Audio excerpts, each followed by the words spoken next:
transactions. Yeah. The thing about the new generation is it's a digital generation, right? And people would like to transact digitally the way they transact in the real world. If I go out to purchase something that is close to me and that I would not like my neighbor or my family or people who I don't know knowing what I have bought because this is private information, Yeah. then it would matter and it would be very important for me and would mean a lot to me if I could do that digitally and transact with someone across the globe and have that same sort of comfort, right? Yeah. And so with the current infrastructure, the current financial infrastructure, where we transact digitally using credit cards and debit cards, you don't have that privacy because the banks collect all the information about you while you transact as you use their payment gateways online. But with a privacy coin, with a privacy cryptocurrency, you will be able to transact online or in person using cryptocurrencies without anybody collecting your data. Yeah. And that will be very important because it will allow you to have sovereignty in your day-to-day lives. And maybe the next panelist can just advise. I think what would be logical is to help us to first define what a cryptocurrency is. It would simplify our analysis on the security and the protection. Okay. I'm comfortable calling it a crypto asset, which is a new definition from the G20 summit. Why? Because there has been a lot of fight here and there from across the globe, and we actually witnessed one yesterday. But the question is, should we classify it as a currency? Should we take it as a security, a taxable property, and all that? I think that would help us to demystify this crypto asset thing and align it to the security and the protection, and this will incentivize prospective investors to go into something which has, we call it transparency, but when they have full knowledge. Okay. I think that is very key. Yeah. Okay. Thank you. Sorry, I walked in late because I'd been directed upstairs, so I ended up wrong. So my name is Silva Kayondo. I am a lawyer based in Kampala, where I run Otas, which is a tech, media, and telecoms law firm. So my journey with cryptocurrencies started in 2014, when I had to advise the Bitcoin Foundation on a film they were coming to shoot in Uganda on how we helped a student pay for his university education using Bitcoin.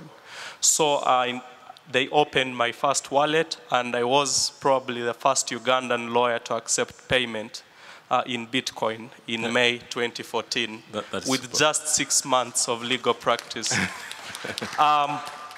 I've not been stranger to controversy because I also, 3 years ago, I founded a drone company called Drone Nerds, and we have a fleet of 10 before even the regulations came into force.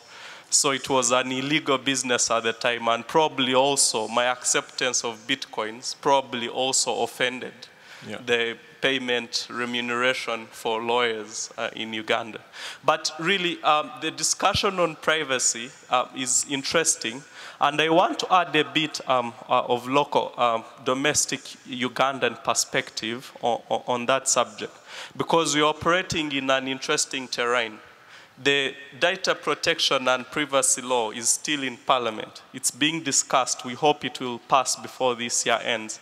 But we've now had the European Union General Data Protection Regulations come. And what that portends for us is incredible. So I've had to advise a bit of the local, say, cryptocurrency traders and dealers here at all times, even when we, in a very erratic regulatory environment, comply with privacy requirements. At least have that a bit of a KYC form that has been disclosed, where at least you have basic information about people's Ethereum wallets or something like that.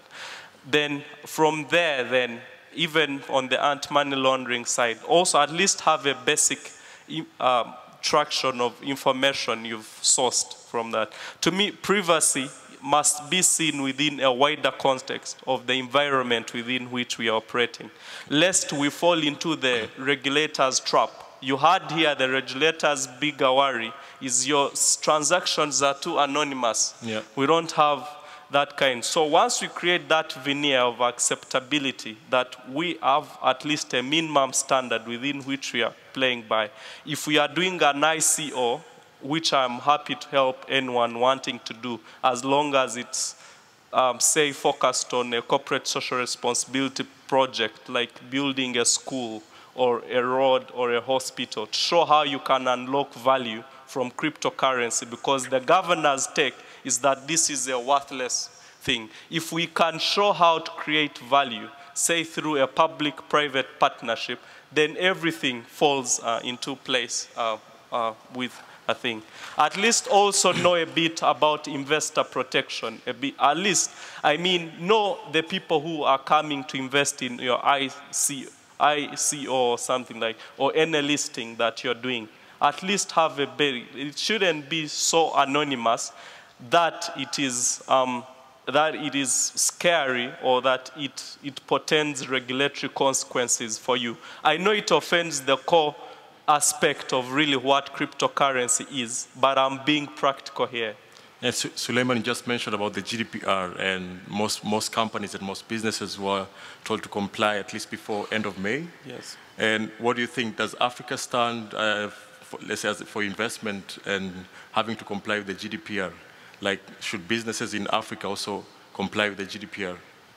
Yeah, certainly I think there are really good benefits to comply. And that's in the sense of if you're dealing with largely cross-border, one of my passionate subjects is cross-border remittances, because I really think Africans or Ugandans living abroad to transfer money here through Western Union on mobile or MoneyGram, which is going to take 10%, when you have a cheap alternative, is fine. So if you're saying the hotel space, Forex bureau space, it is that's targeting on you're going to hold data of European Union citizens, definitely those regulations apply to you. But it's even more compelling when you're operating in a regulatory environment like Uganda, where we do not have a substantive data protection and privacy law. So that cover, I think, is good. But inherently, we're being driven there. Much of the FDI that's coming through here, most of the multinationals operating into the market are already complying at global level, at group level, in wherever cities they're coming from. So I think the minimum standards, at least from a multinational perspective, those are clearly established. Yes, we had a question there, maybe, I think those are pre-questions. Yeah.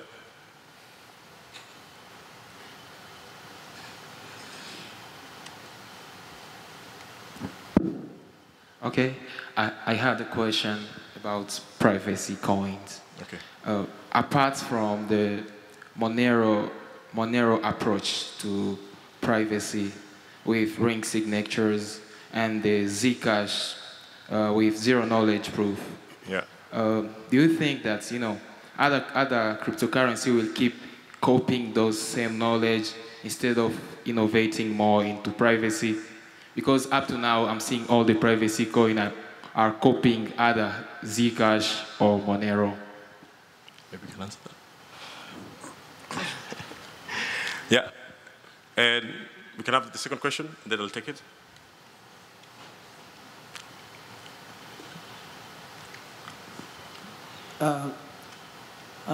My I'm called Tulia Simra Obed from cryptocurrency, OneCoin, One Life.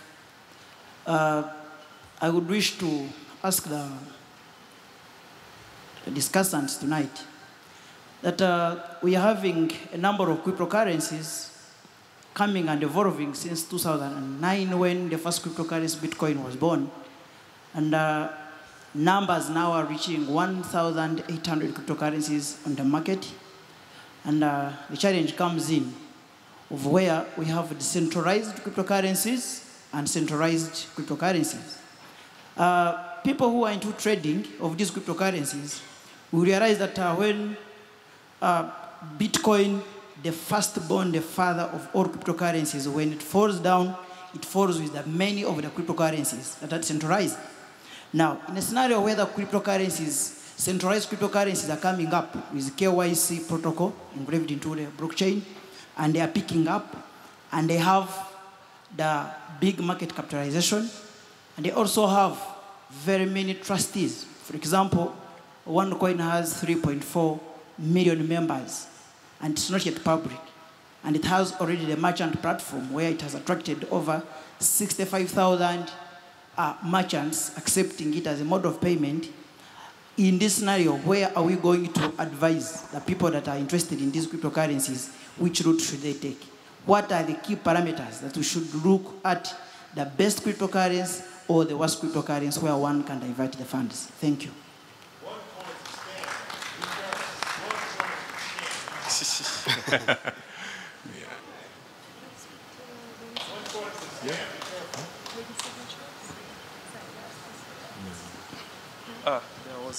there.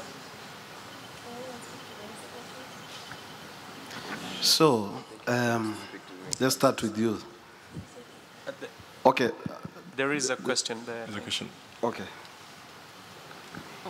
Thank you. I'm trying to find the middle ground between transparency and privacy, especially when it comes to, I don't know if I could use the example of the blockchain as opposed to just the cryptocurrency. If you're looking at, let's say, elections, you're going to vote because we want to know who is voting and who is not. So how do you guard against someone getting to know that I actually voted as a particular person, but at the same time keep track of the fact that I participated in the voting? So how are you going to reconcile the transparency of knowing that so-and-so has voted without actually getting to know who I voted for?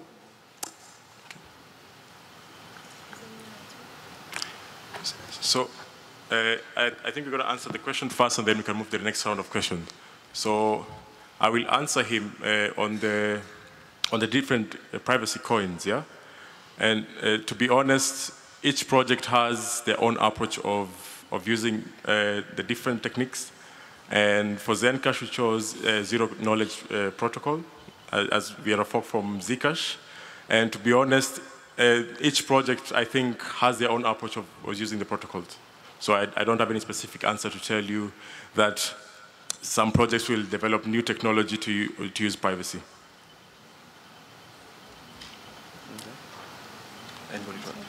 Okay. I think I'll answer the one coin question.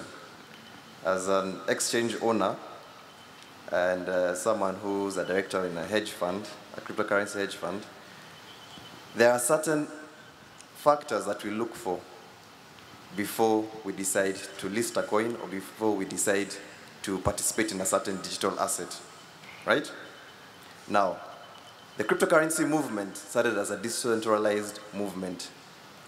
The beauty and what blockchain technology allowed mankind to do was to create digital scarcity, right? As a digital generation, we needed a kind of asset that was digital and that would allow us to transact, store value, and display value digitally, right? And so when we're looking at digital assets and cryptocurrencies, we want to see, does this cryptocurrency have an active blockchain, right? You mentioned that OneCoin hasn't released any token. They don't have a blockchain. So on the first factor, we would drop OneCoin. If they do not have an active blockchain and the blockchain is still in the works, the cryptocurrency is still in the works, would say, does this blockchain or this team, do we know who they are? Are the founders known? What is their background? As I've had a chance to look at the OneCoin website, I've had a chance to look at a number of their marketing materials, and I do not have any information on their founders. I don't know if you have that information. I don't know anything about their team. Everything is anonymous. So there is no blockchain, there is no token, there is no team, right? If none of those are available, then I would look at the community, I would look at the media around it. What are people saying? Mm-hmm. Because cryptocurrency is all about communities. If you look at any token, it has communities. Blockchain, Bitcoin has one of the biggest developer communities around Blockstream, and you know, all these activities taking place.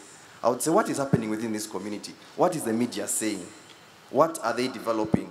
You know, we have cryptocurrencies and blockchains are all about openness. We want to see the developers, what they're developing, what the community is putting out there. And to be honest, when you Google one coin, the first 10 results, what do they say? Mr. Sinclair? Scam. so it really makes it difficult, right? Now, you said that Bitcoin and early cryptocurrency started off as decentralized. And governments find it difficult to work with decentralized because decentralized is difficult to regulate. And so OneCoin's advantage is centralization. Well, the centralization factor has to come with what we can verify, because blockchain technology is all about verification. Blockchain technology is about automated trust, right? It is enabling me to transact with someone across the world, like as if I'm transacting with that person who's right next to me, right? Now, if I cannot verify that your blockchain exists, how will I trust you? One of the largest centralized cryptocurrencies out there is Ripple. Ripple has an active blockchain. We know it. We can verify it independently on the internet. Ripple's founders are well known. Actually, the CEO of Ripple is once, when in the last cryptocurrency bull run, when Bitcoin was at $20,000, Ripple also rose up to $3. He became richer. He was almost as rich as Bill Gates. We know who the man is. So I can find him, I know his office, I can verify his blockchain on the internet independently without him. Now, unless I can do those things, I cannot ascertain and I cannot pass my check mark on your project as a viable cryptocurrency or as something that should be taken seriously by the community, right? So in terms of centralization and decentralization, they do have there are some projects that will work because of their centralization factors, and there are some aspects and there are some use cases that will require decentralized factors. But as far as I'm concerned, I cannot give my checkmark for OneCoin. Yes, and just a minute as a follow-up. You raise an important point, because certainly the proliferation of coins is something we have to deal with as an industry. And I speak about this passionately because I lost some money, some value when Mt. Gox collapsed. I think some of you remember. Yeah. Actually, I wrote a legal opinion for a Canadian law firm then when the bankruptcy of Mt. Gox was ongoing, and a connection I got through the Bitcoin Foundation. And even at industry level, they agreed that the proliferation of coins is not sustainable. And what do I see a bit of that? I see the approach now, say for instance, the Bank of England yesterday commissioned their working paper for the inquiring into the viability of a central bank issued cryptocurrency. That's what now the proliferation of the market is doing.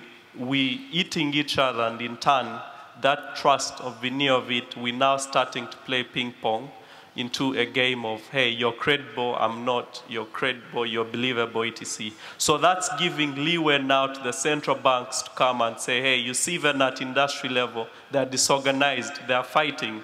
The coins are simply too many and you've lost value. So I think really, my honest belief is, I believe in crypto, yes, but I don't think this proliferation will go on. I think we are going to move to a central bank issued digital currency with time.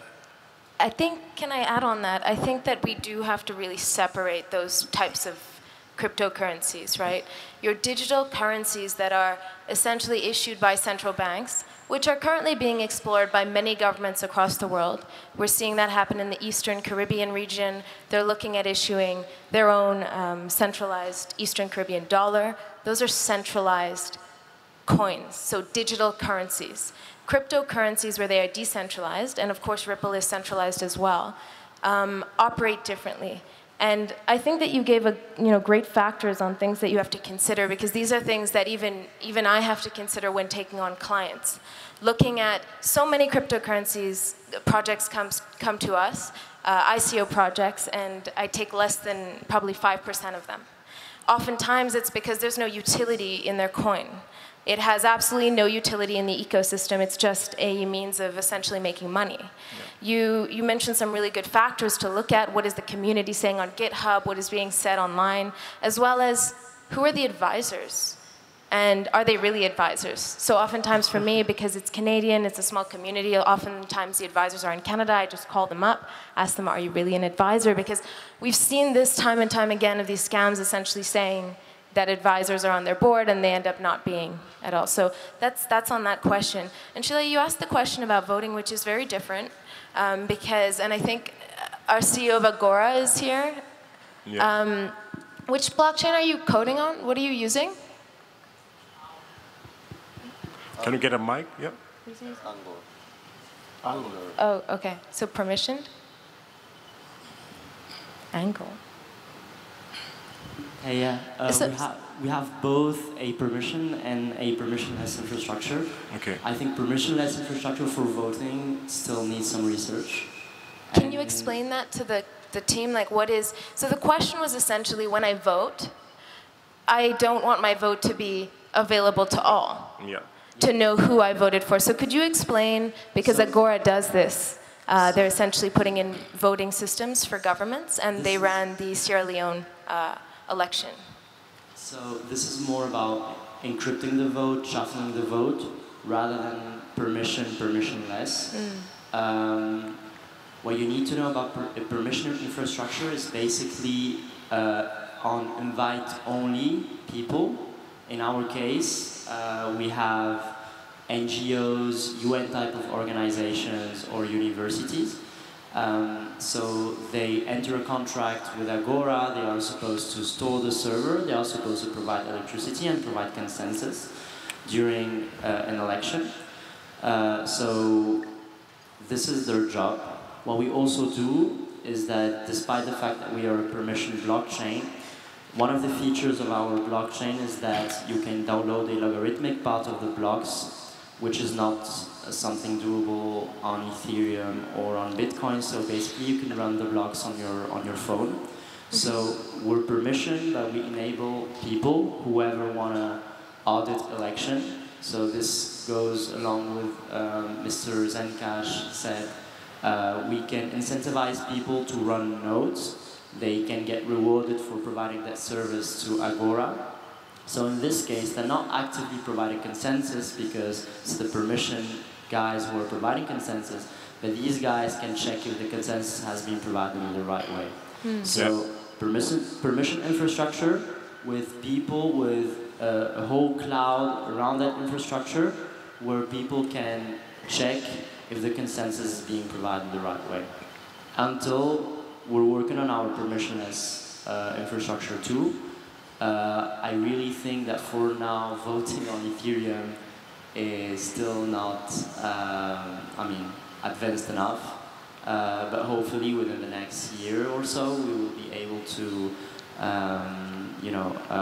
run a first use case on a permissionless blockchain, and hopefully this can be good enough for us to keep on researching on this and find a product. What did you say you use? So it's our blockchain, and the protocol is proof of sign. So it's another POS, but it's not proof of stake. It's based on digital signature. You can find yellow papers on our website, agora.vote. And just put simply, because we're throwing terms of permissionless and permissioned. Again, permissionless is an example, is the Bitcoin protocol, where you can go and then it's open to the world. And essentially in a permissioned blockchain, which is what a lot of institutions are using, perhaps banks are using, certain people have access. That's very simplistic. But essentially, so when you're voting, it's not that everybody can go out and look at who you are and who you voted for. Yeah, it's done. Good. I think we can take the last question. Hello. Yeah. Yes, my name is Brian. I'm a cryptocurrency trader and investor. My question goes to Hugh and Alexia, because of the coins that you're involved with. And I want to know, basing on the discussion that has been going on in this conference, mainly about regulatory and what, given that it's all about privacy, and for example, if you're using Tor, it's a private, an anonymous browser. It's very good for those who want to hide their IPs, but because of the regulation with the telecoms and what, most times when you're using like Tor, the networks are slow, the loading of the website is slow and all that. So let's say regulation comes in play at a later stage, and I have my KYC on wherever and whenever. How am I going to be transacting privately according to those privacy coins, for example? So once you've been KYC'd on an exchange, for example, is that? Even on the application, like if I have to use the different applications for the coins, let's say I'm not trading on the exchange directly. And you're asking in that context whether your privacy is maintained? If at one time cryptocurrencies are regulated by governments and, there's no this, whatever is going on right now. Well, I think that at this moment in time, it would be very difficult for a government to regulate privacy coins. And I think that's probably an important kind of philosophical underpinning of those coins. In time, I do not know how the government would be able to do that. Perhaps if they were able to get, some developers on board who could assist them. But again, just because of the actual cryptographic model, I don't see how they'd be able to do that. However, and I think that's kind of right now, not a lot of people are necessarily using privacy coins. I think the vast majority of people's adoption of coins will be, Bitcoin and Ether, and coins that are essentially traceable. So for governments, that's going to be kind of the focus, is about figuring out how to even trace those coins. Because while those ledgers are public, governments still haven't really developed the frameworks to analyze those ledgers and determine who it is that's actually transacting. And we see that even if we go through the Bitcoin blockchain, we have NGOs that are trying to go through the blockchain, determine, Bitcoin, for example, determine, you have social impact NGOs that are actually going through, trying to determine whether there was human trafficking that took place, and they're having a difficult time on the Bitcoin blockchain, let alone dealing with any blockchain that is privacy related. I think just to add on Alexia, part of our project allows you to carry out transparent transactions and private transactions. So you as the end user, you're the one to decide, is it a private transaction that you want to carry out, or a public transaction that you want to carry out? And I think it would be interesting as well to see if governments will allow those coins to continue to exist. Yeah. And if I might add something, and the whole point for the government trying to regulate is to limit fraud, to limit bad elements in society from using cryptocurrency to carry out, for example, terrorism and whatnot. So for privacy coins, how are you going to mitigate that? How are you going to make sure that these bad elements are not using your coins and currencies to do whatever they want? I think at this moment in time that's not possible. And I think that if you hear Ricardo speak, who is founder of Monero, that's one thing that he does talk about, is you don't know who is using your coin in a privacy coin framework. So unfortunately at this moment in time, you do have those kind of users who are using those coins. Just to add on that question about what happens if you've already been KYC'd, is your privacy still maintained? Well, you have to understand the infrastructure and the layout of the ecosystem when it comes to transacting on exchanges and transacting using coins, right? You have the first layer, which is a token, then you have the wallets, and then you have the exchanges, right? And so when you put your tokens in a wallet, right, when you decide to transact from your wallet, depending on the type of coin that you're using, you usually have 3 options, right? you can have an option where your address is visible and the beneficiary's address is visible. That type of transaction is pseudo-private. Yeah. Because if I have your address and I know this address belongs to John, then I can easily trace where this money went to, right? The second option is where you can have your address visible, but the beneficiary address invisible. So we'll only be able to see money left this address, but we don't know where it went, right? Then the third option is where you have your address invisible and the beneficiary address invisible. And at that layer, at that level, that's when it's true and pure privacy, right? However, if you decide that you have your tokens and you want to change those tokens into fiat, right, into Uganda shillings or US dollars, yeah, and you decide to use an exchange, right, because these exchanges are dealing with fiat, they're probably integrated with the banks or integrated with mobile money companies, they have to comply with regulation, anti-money laundering regulation, right, KYC and AML. And it's at that point that your KYC or your privacy will stop, right? Because these people will have to comply with the laws. If the regulator comes and asks them for this information, they will have your address and they will be able to provide that information. So what's going to happen is if the regulator clamps down on privacy coins, the transactions will remain at the wallet layer where it is decentralized and no one can interfere with those transactions. And so what will happen is that centralized exchanges will stop hosting these coins and they'll move to decentralized exchanges. Right now, the industry is still very early on and the technology for decentralized exchanges is not quite there. They're not scaling, and so that's why there's still quite a lot of traffic and liquidity on the decentralized exchanges. But as we move further and further along in this industry, you will start seeing a shift occurring. Okay, I think just about to wrap up because our session is almost over. But just a quick question about the taxman. Yeah, should they be scared about privacy coins?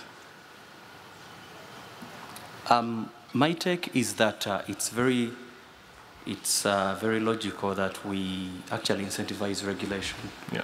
Because from my investment background, I know that the regulator would wish to know to protect the investors. But also the investors need to enter into a transaction when they know that they are covered. So I believe that we shouldn't really fear regulation. We should actually incentivize it, yeah, because it helps to create a buy-in on both sides.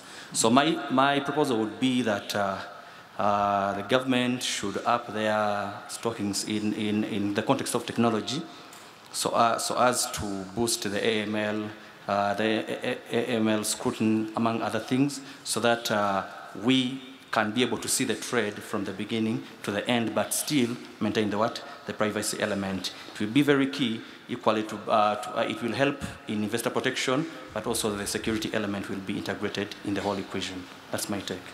And from a Canadian tax perspective, and I think this is from a tax perspective in any jurisdiction, a privacy coin from a taxman's perspective is exactly the same as any other coin. Whether it's Monero or Bitcoin or Ether or OneCoin, it really doesn't matter from a tax perspective.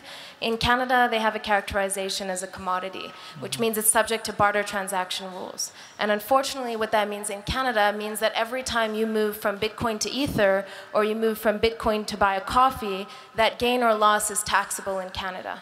Now in Uganda, I understand that we don't have guidance as of yet from the tax authorities, but that's obviously something that in this year and next year, hopefully, we will have guidance on, because as we adopt it more frequently, we need to tell our people how to tax it. But key to all of this is no matter what kind of coin it is, it will still be taxable. And in addition to that, I know that there are some miners here as well.